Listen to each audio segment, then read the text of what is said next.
J'ai eu la chance de grandir dans une famille qui a beaucoup valorisé l'éducation de la jeune fille.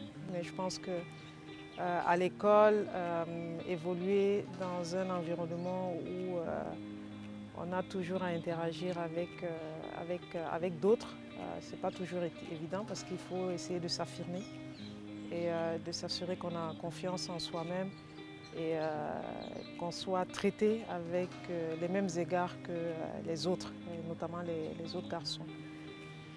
Ça a été difficile, mais je pense qu'une fois que j'ai réussi à m'affirmer, voilà, le reste s'est passé plutôt assez bien. Maintenant, en tant que femme professionnelle, je pense que les défis sont dans une autre dimension. On se retrouve souvent dans des sphères qui sont uniquement avec des hommes et il faut réussir là aussi à trouver sa place et à affirmer son leadership et à réussir à se faire apprécier par les autres par rapport aux qualités et aux capacités qu'on apporte sur la table.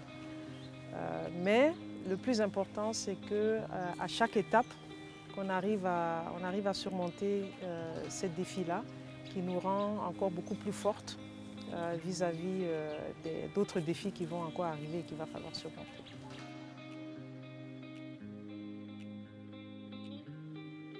Tu es capable, tu as des rêves, tu as des ambitions et tu peux réussir à les réaliser. Et le plus important, c'est le respect que tu dois avoir à tes parents, à ta famille, aux autres, quel que soit leur genre, que ce soit une femme ou un homme. Et surtout, reste ferme sur tes principes et tes valeurs. Et avec cela, toutes les portes te seront ouvertes. En anglais, on dit « the sky is the limit ». Donc vas-y, vas-y, vas-y, vas-y, fonce. Tu vas y arriver.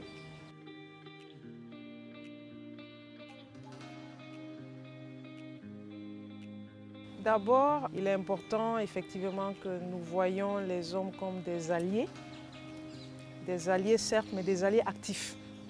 Alors il y a plusieurs choses que les hommes peuvent continuer de faire et ceux qui n'ont pas commencé, c'est un appel.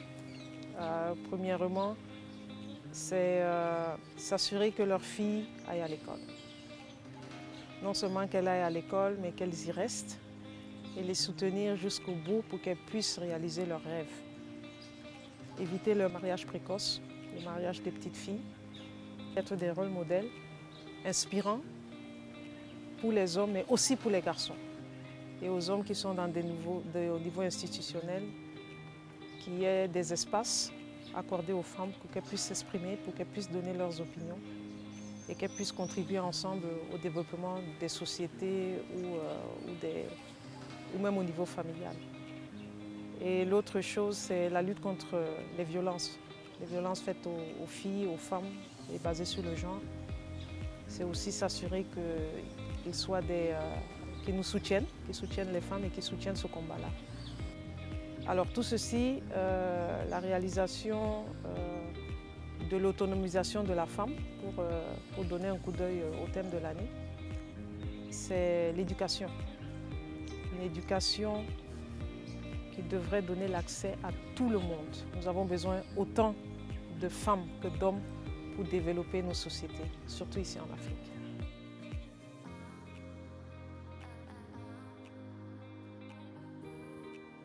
J'aime beaucoup partager mon histoire avec les jeunes filles en leur disant que tous les parcours ne sont pas linéaires et les parcours sont faits d'embûches, d'obstacles. Je le dis aussi à ma fille. Et qu'il est important toujours de s'armer de beaucoup de confiance en soi, de patience et d'arriver à chaque fois à surmonter les défis en se disant que derrière chaque défi, il y a aussi des opportunités pour grandir et en ayant confiance en soi, mais surtout en ayant des valeurs et des principes qui vont contribuer à l'épanouissement de chaque femme. Maintenant, je pense que ce qui est important aussi, c'est le soutien familial et de la communauté qui devrait permettre aux filles de pouvoir s'épanouir. Et ne jamais lâcher, ne jamais lâcher, ne jamais lâcher. Et être soi-même source d'inspiration. Voilà.